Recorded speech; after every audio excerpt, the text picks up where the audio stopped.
Hey everyone, and welcome to the Contemplative Science Podcast. My name is Jamie, and it is my pleasure, as always, to introduce my co-host, Dr. Mark Miller. Mark, how are you getting on? James, hey man, how's it going? Great, and excited as always. I mean, we've got a great guest on today to talk about a topic that I'm actually interested in right now in my research, so I'm hot to get started. Yeah, today we're lucky enough to be welcoming Dr. Joey Weber onto the podcast.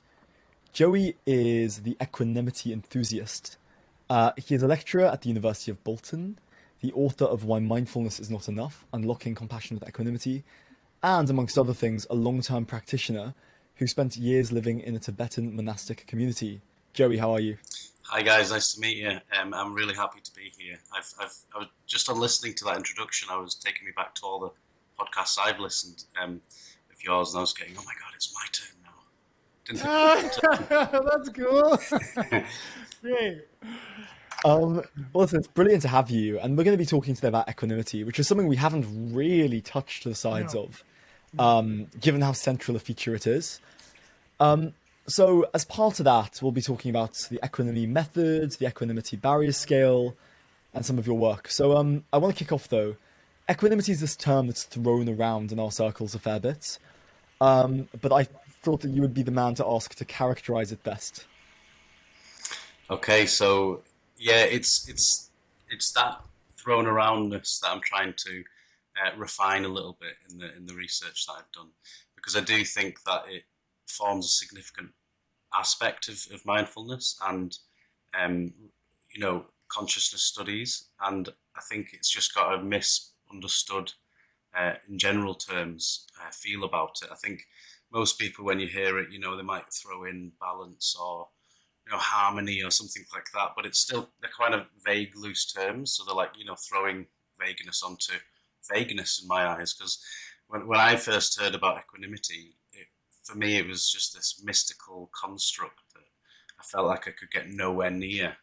And so I just, thought about trying to refine that and make it more concise in order to understand it properly. And then we can, start to study it. So the characteristics of equanimity, I think in the research that I've done, I've gone for two types. There's like an internal equanimity that we all have subjectively, and then an external equanimity too. So internally, it would be kind of like this non-reactivity, an acceptance of the non-reactivity of your own mind's discrimination faculties. And that sounds pretty jargony, but likes, dislikes, and neutralities. So the three overarching ways in which humans categorize experience. We either like it, gives us pleasure, become attached to it, or we don't like it, we're averse to it, avoid it, or we're kind of neutral towards it. It doesn't actually do anything for us. It's just kind of there, but we're not interested. So those three, if you check up yourselves, you just be like, well, that's happening, definitely. Of course, to different gradients, it might be minor to major, but it's happening. So an internal reactivity would be this kind of open acceptance of non-reactivity. So you're doing that in relation to your discrimination faculties. But it also has this compassion element that kind of grounds it. It's like the flag in the background, so to speak, that our behavior or our reason for being on the planet or our interactions are very much anchored in compassion. That includes yourself in that. So any kind of action that we take, we have this kind of pause, observation, awareness, heightened sense of awareness. And it's that space in which, this equanimity happens. But it's ensuring that whatever happens has got this compassion element. And that, to me, binds it with insight or wisdom, too. Does that make sense, or is that really, over-convoluted? No, that's great. I want to pick it apart though. So, can you just distinguish between the internal and external forms?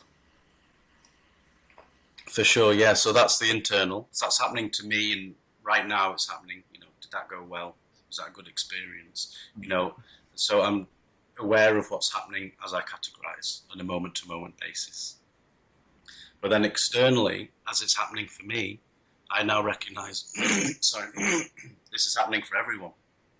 So everyone is subject to their own constructions, projections of like, dislike, neutrality, and they are acting to me in a way that has, is fueled by that. So I have to therefore have compassion for that person, for you guys, because, I don't know what constructs or conditioning that you've gone about to make you behave that way. So it's just that recognition, really, that you handle people with patience, tenderness and care, but you've got this kind of awareness that, look, their behavior is based upon their categories. And these categories, where they come from, that's the next kind of part. How we all have unique, different tones is the interesting thing. But yeah, does that make sense? Yeah, and that's where the compassion comes in, right? Because there's the self-compassion running in terms of the internal, but I have no idea how you're experiencing this moment, which I'm quite enjoying, right? But I have certain conditioning, and vice versa. You might go, "This is fine," but Jamie, I've got no idea how it's landing for him. Hence the compassion. Yeah, exactly. I think that's like a virtue that most of us adhere to, and all religions spout about, and it's kind of, even secular now, it's all about compassion, this, compassion, that. But really, how do we move into that space? We have to have this awareness of what's happening to us, but also what's happening to them. And so I do see equanimity as this kind of bridge that moves from mindfulness to compassion. Can I ask something there? So, two things I heard. One, equanimity isn't dispassionate. It's not cold. It already has a quality of warmth, accepting, welcoming, loving as part of it. And then are you also discussing like the difference between equanimity and compassion? Did you mean to say equanimity leads to another factor we call compassion, or that equanimity has as part of its characteristic compassion, or maybe both? That's fascinating. Yeah, I would probably, suggest that equanimity has it within itself, as in, Right. as it's not like it's not void, like you say, it's not dispassionate. It has this insight, and that's really crucial, because that insight, can have compassion inside there. And I think that really, if you look at what's happened at the moment, well, certainly for me, and outside of COVID, post-pandemic, everyone's window of tolerance has kind of shrunk to a small extent. And I was thinking about this, and I was thinking, it's quite similar to that phrase, if you don't use it, you lose it. Like, well, actually, if we're not exercising our tolerance and our resilience on a day-to-day basis, and putting our nervous system out in different places that are not necessarily comfortable, etc., then actually this is shrinking to such an extent that we're finding it very difficult to, have any form of compassion for ourselves and others, because we're in a state of neuroses or fight flight. It's super interesting, Joey. I mean, a lot of my research is also the health benefits cognitively, emotionally, perceptually from hanging out at your limit, from hanging out in a little bit of volatility. Now, of course, not too much, because that's not well making, but certainly not too little. So, is there any more to say there about this role in your work on equanimity and sort of hanging out at the edge? Because that seems very interesting to me. Yeah, I mean, it's difficult to kind of. I think it's very early stages, but I think this picking up on that dispassionate term, and also recognizing that so you're asking people to be non-reactive to themselves, almost non-reactive to the feelings. There's a very big danger of moving into apathy, and I think just kind of becoming robotic. And I think that's where the misperceptions of equanimity come in, is like, we're just kind of this, constantly locked in self-analysis, kind of we're connected but not, because it's all attachment, etc., blah, blah, blah. And actually, we disassociate. And I think that's the last podcast I listened to was on yours about disassociation. And I think that equanimity really fits in well there, because I have this analogy, and it's, a balloon. So if your mind's like a balloon, something's happened. With disassociation, you're letting that balloon go. It's going high in the sky. It's completely separate. Possibly because there's too much pain there, or trauma, or whatever reason. You can't cope, you can't deal with it. So you suppress, withdraw, whatever it is, avoid. But with equanimity, what vital connection, I think, is that, you have hold of a string. So you allow it to go, so to speak, but just so you can look at it more objectively, you're still very much connected because you've got your own awareness and insight about what's happened and why you've responded like that, etc. So you're never really truly disassociated. And so what I think that this steers the mindfulness literature in a healthy direction to look at the cognitive processes behind all this, and neurologically what's actually going on when we practice equanimity, because there's a different ball game to mindfulness. It's separate and it has separate forms of meditation. It's much more of a connection and a social harmony. So I do think there'll be a lot of differences there. Does that answer the question? Yeah, and yeah. the interesting point there is just it's something I wanted to get onto in a moment, but I'll bring it sort of up front, is this apathy point. Because when you say equanimity, I think I used to hear it as like friendly, like putting a smiley face on I don't give a shit, like just slightly robotic. And something that I think it's difficult for people to get their head around is if equanimity to some degree means like I'm being non-judgmental, I'm not saying this is good or bad, or at least not being attached to my prescriptions of goodness and badness, how am I supposed to generate compassion? Because compassion sort of feels as if it comes from, oh no, that's bad, I want you to not have that bad thing. So if I'm being less labeling in the first instance, how do we still generate compassion? Yeah, that's some good insight there. And I think what that touches upon is the fact that when you say we're being non-judgmental, I actually have a problem with that term analogy. And, as a human, I think it's impossible to be non-judgmental. It's actually an oxymoron. And it's far better to go into, oh, look, I'm judging like this, before then choosing to let go or not, rather than just kind of adopting the stance of, oh, I'm not judging, whatever happens, I'm in the moment not judging, there are judgments involved and there's discernment too. So there's a difference between equanimity and then discernment and judgment. And so what you're talking about, Jamie, I think is these conditioned judgments that we have built up over time from X, Y, and Z, and they are the reasons that kind of put blockages on our compassion, or they make us compassionate to certain groups and not others. Because if we're compassionate to the extent that to all the nice people or to the people we like or the things that are nice to us, we've got compassion there. That's easy, perhaps. Neutral, that's kind of easy to be compassionate to because they've not done anything to us, and kind of extend good wishes to them, no probs. But then when the difficult people come and the challenge, it's like, oh, compassion turns off like a tap. So that's what happens if you're not aware of your own judgments and where the judgments have come from. And so all the biases, etc., they have their place. They have their place because it's you, to an extent, who you are in this moment. It's not to say that it's correct or true or valid, but there's some information there that's telling you that's why you're processing and interpreting what's happening. And then from that space, you can go to compassion. Yeah. I love to hear this. This one step back. So what we're not saying about becoming masters of equanimity is that you become homogenous like yogurt. It's not that.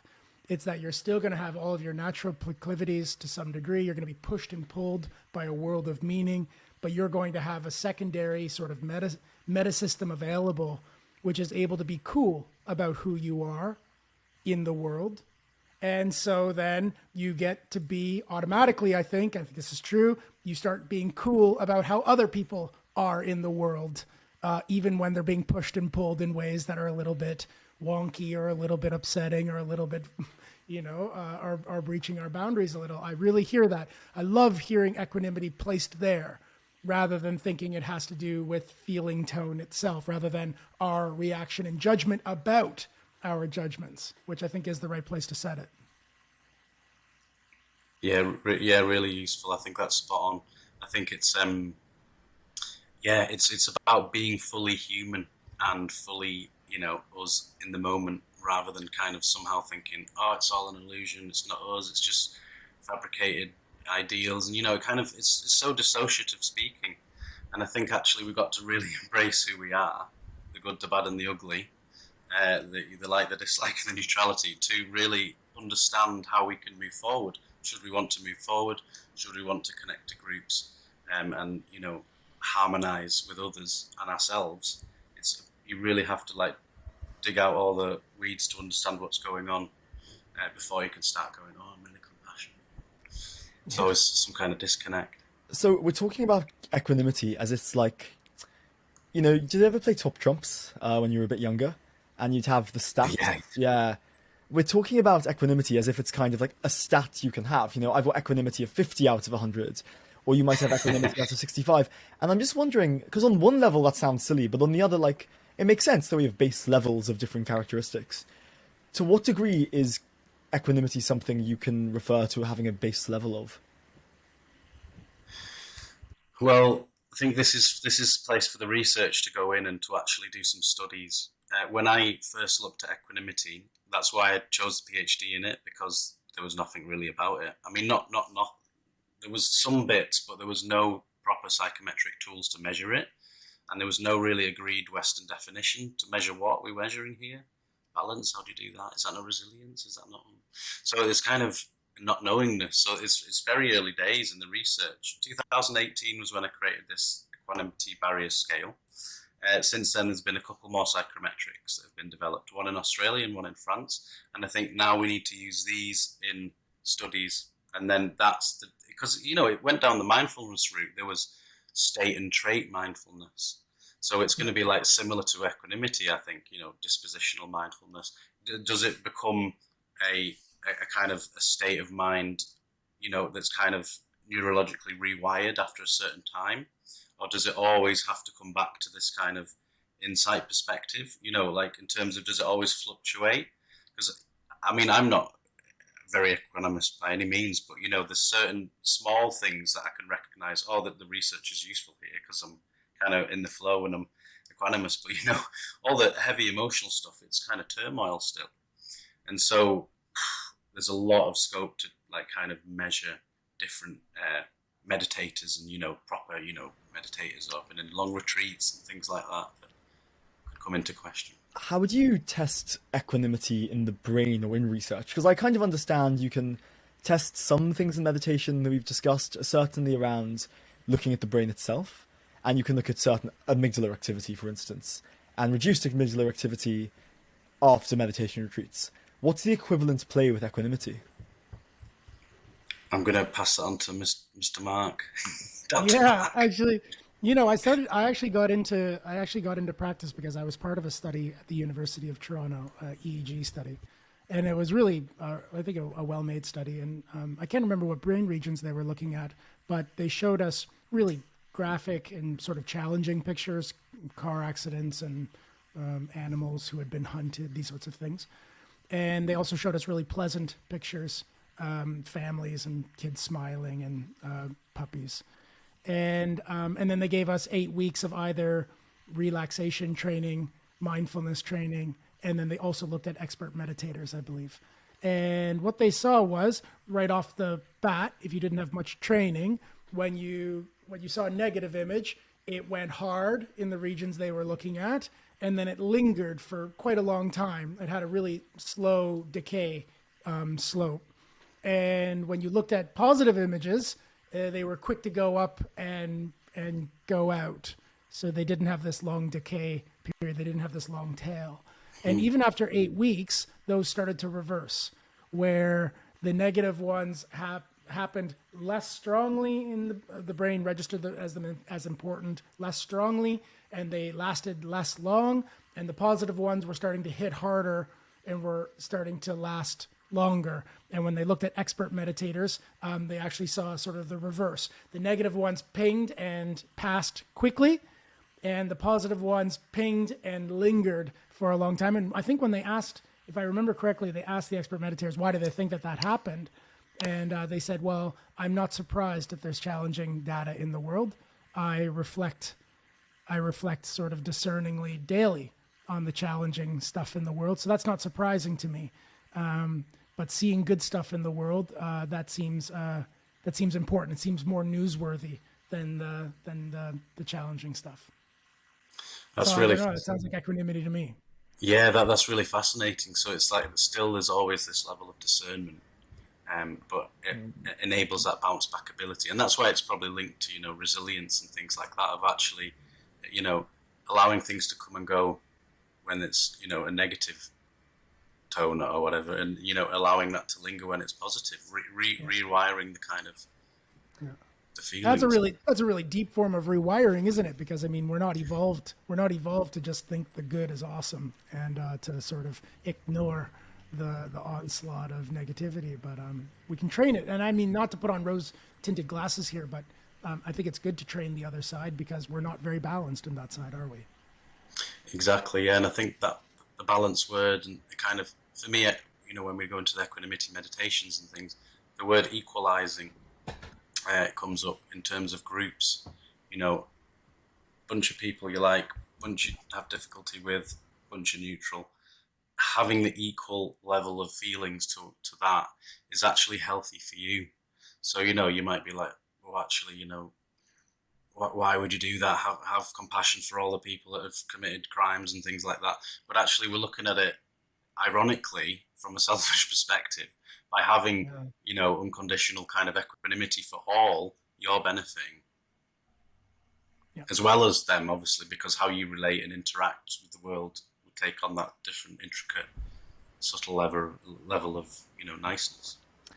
So I want to just ask a question around the title of your book. So what we've got here is the title that I really liked: "Why Mindfulness Is Not Enough: Unlocking Compassion with Equanimity." And there's sort of two very obvious questions that fall out. The first is, on what criteria does mindfulness fall short without equanimity? So I think it goes back to the idea of not judging the judgments. I sometimes think that mindfulness, if not trained correctly or properly or under right guidance, etc., it could lead to avoidance or withdrawal of actual deep-rooted issues rather than kind of actually working with them.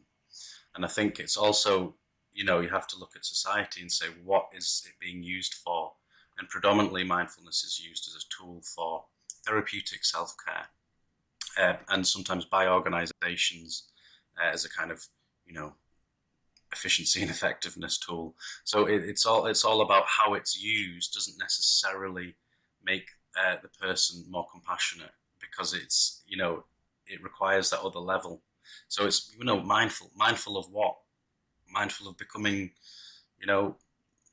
becoming a nicer human, or mindful of becoming richer, or mindful of being able to work more and dealing with loads of stress so we can do 100-hour weeks. Like what is it that we are becoming mindful of?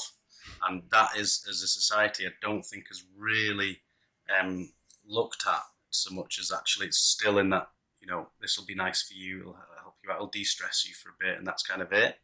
So when I say it's like not enough, it needs equanimity to connect to the social, to connect to the compassion and the self-compassion too, because it's this kind of bridge to it. That's what I think. And I think that very much so in a secular fashion as well. Because obviously equanimity is a Buddhist expression, and I'm sure it's used in other religions, etc., and philosophies. But we are in a state of being able to secularize and scientifically study. And so I do think that equanimity has its place, both internal and external. And it is separate. You can see separate characteristics to mindfulness. I think mindfulness has been a wonderful first step, but it's by no means the finished article. And it's no means the finished article too, because it depends about what climate and political climate we're in. And, neoliberal capitalist market doesn't necessarily make people or want to make people more compassionate. Yeah, there's a couple of interesting things there. I mean, you've spoken before about bias and equanimity addressing bias, and I think the reference to capitalism there is sort of vaguely related. To put it simply, why does equanimity and compassion address bias?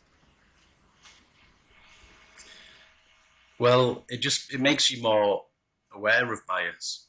So before we act, we're not. It's kind of a level back of, what is the bias, where it's coming from. So it addresses bias because it brings it out into the open. Right. Bias is especially nasty when it's transparent.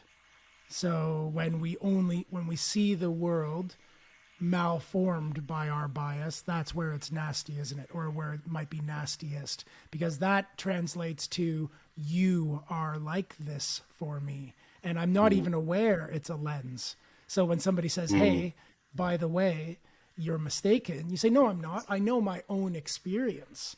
Like, I know how the world is. The world is XYZ. And you're like, from the outside going like, whoa, I don't know how you got to thinking the world was XYZ, but it's not, like, look around, But really, if that's transparent, then it's really challenging to help people change their minds, because it is identical. It's identical with them insofar as it's transparent. So equanimity here being part of what makes this more opaque, make our own judgments objects for our discernment, seems like it's essential to being able to not have that transparency issue.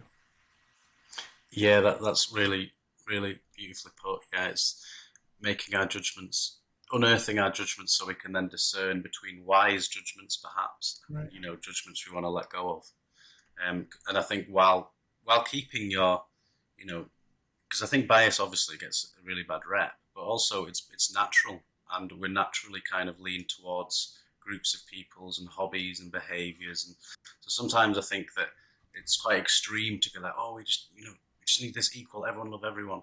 It's kind of false utopian vision of what humanity's like you say, Mark, where it's so opaque here and there's so many nuances. So it's a mind that's able to hold all the complexity and all the nuances together without necessarily, acting with autopilot kind of judgment, heavy judgment.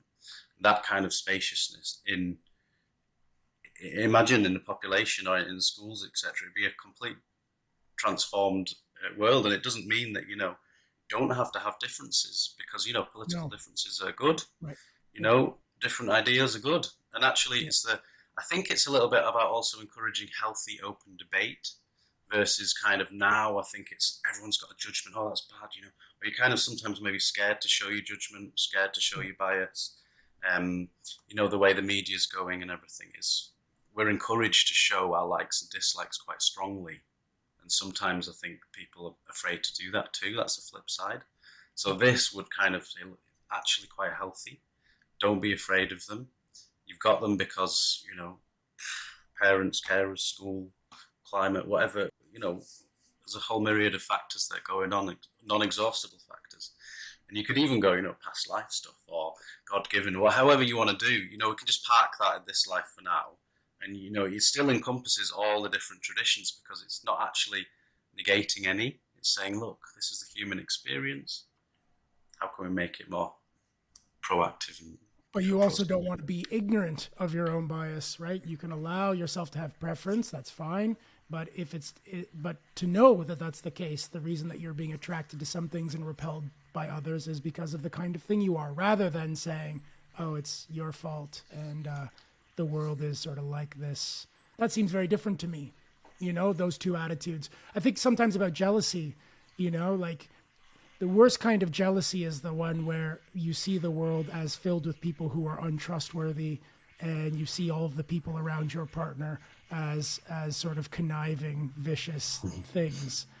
The better kind of jealousy is where you recognize, this is my jealousy. And that doesn't mean I don't want to have clear boundaries. I talk to my partner about clear boundaries, but part of that conversation is now, hey, so I'm having a feeling. Yeah. And that feeling is, it's important. So I'd like to talk to you about it, because I'd like to work with this feeling a bit, but I know it's my feeling. Yeah. I know it's not necessarily you or them, although this feeling is making me want to point fingers and put labels. I just want to say that out loud.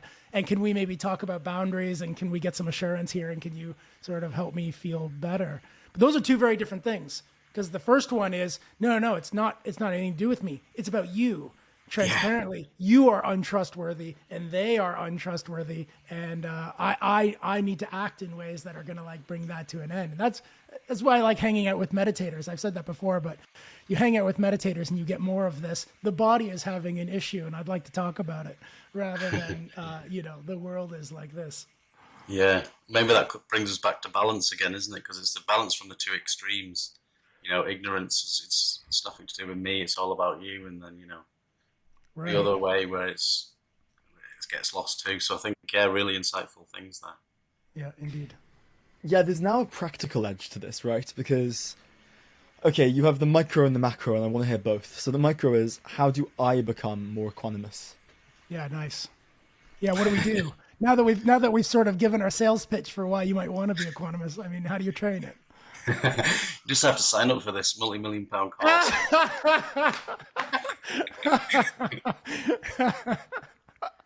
You got to buy the book. No, I'm joking. So basically, I think, I like to say that I'm not an expert in this in terms of, I can guide based upon the construct.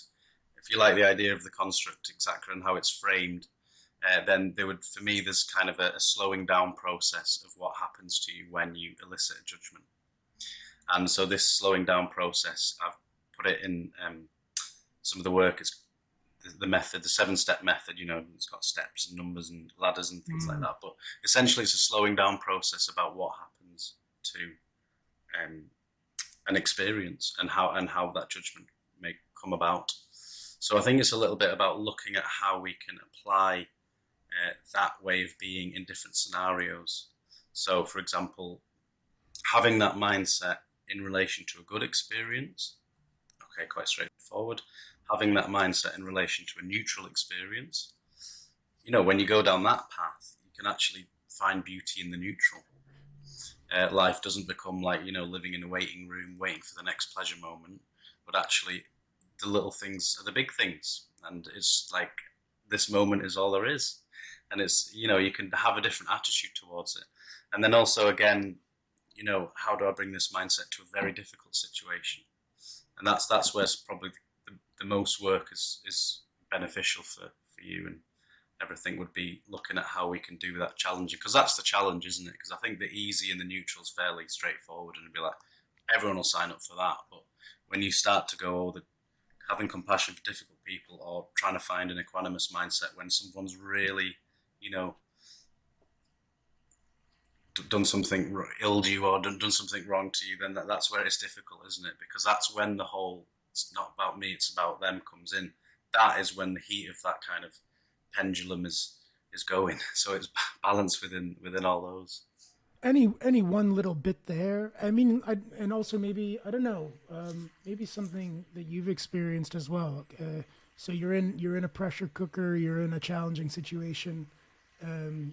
I don't know, just since we have you here and we can ask, in your own experience, what sort of helps there to cultivate these things? Is any hack, any tip, trick, style? I think a lot of this is like, trial and error.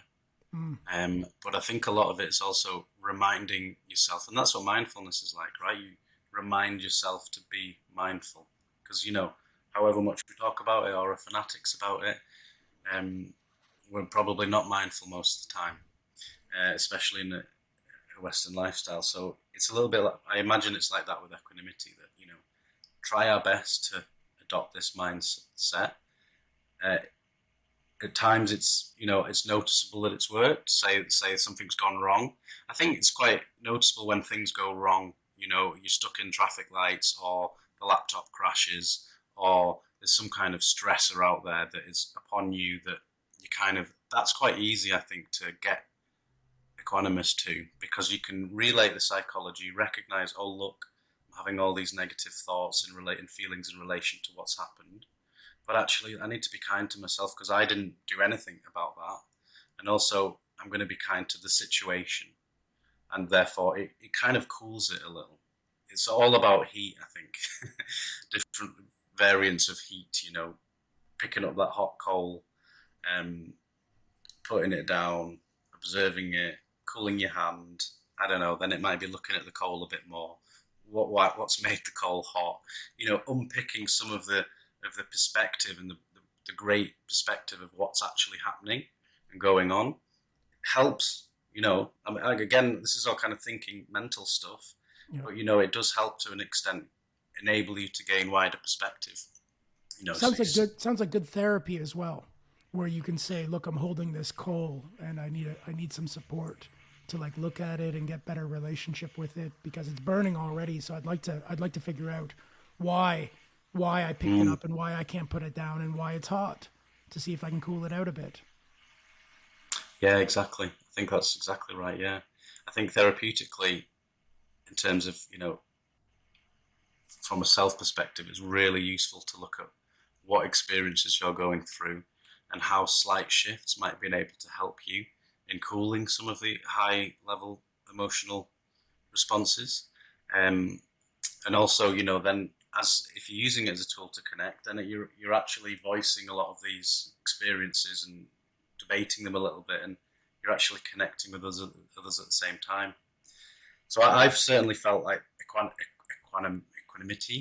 equanimous in relation to stresses, neutral stresses, a little bit more. Like I'm kind of easygoing with that, you know.